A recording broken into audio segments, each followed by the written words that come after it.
Ayah Bunda, jumpa lagi dengan saya Dr. Sali yang akan menyampaikan informasi kesehatan di rumah. Kali ini saya akan menyampaikan dampak negatif dari kelamaan rebahan di rumah yang disebut dengan cabin fever.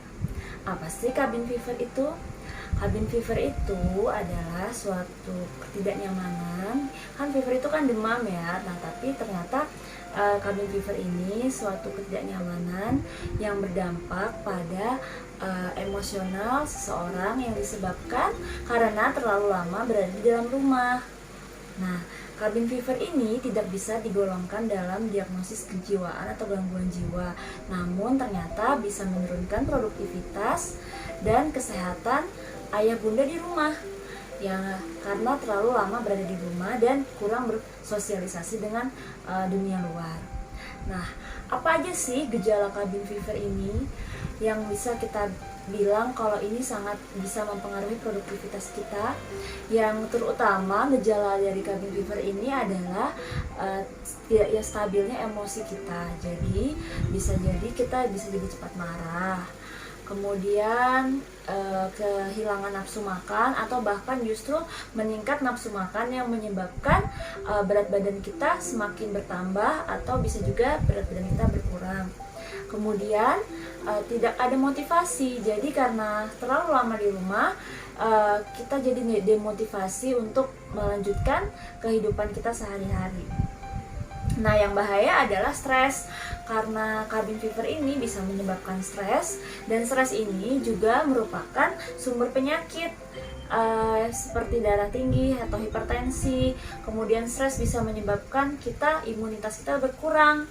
Maka kita perlu sadar bahwa kita perlu mencegah cabin fever ini dan mengatasinya. Bagaimana cara mencegah dan mengatasi cabin fever ini, ayah bunda? Yang pertama adalah kita bisa mengganti rutinitas kita yang biasanya monoton setiap hari saat kita WFH atau berada di rumah.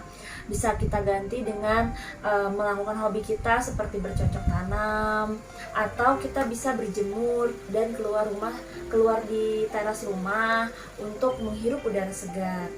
Yang itu yang pertama. Yang kedua, kita bisa susun aktivitas harian kita sehingga kita tidak bosan. Misalnya hari ini jam segini sampai jam segini ada WFH, atau nanti kita bisa lakukan pekerjaan kita yang lain seperti membersihkan rumah, mengubah perabot-perabot rumah, letak-letak perabot rumah sehingga tidak monoton.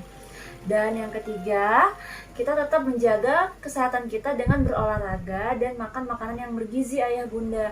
Kenapa?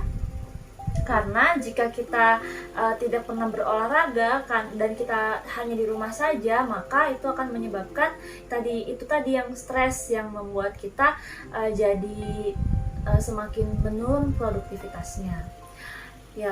Kemudian cara terakhir adalah selain makan makanan yang bergizi, kemudian dengan menyusun aktivitas sehari-hari, dan jangan lupa kita tetap harus berolahraga dengan teratur. Apakah 10 menit sehari, apakah 3 kali seminggu, agar kita terhindar dari cabin fever itu. Oke, itu saja informasi kesehatan hari ini. Mudah-mudahan bermanfaat. Silakan bagikan video ini. Terima kasih.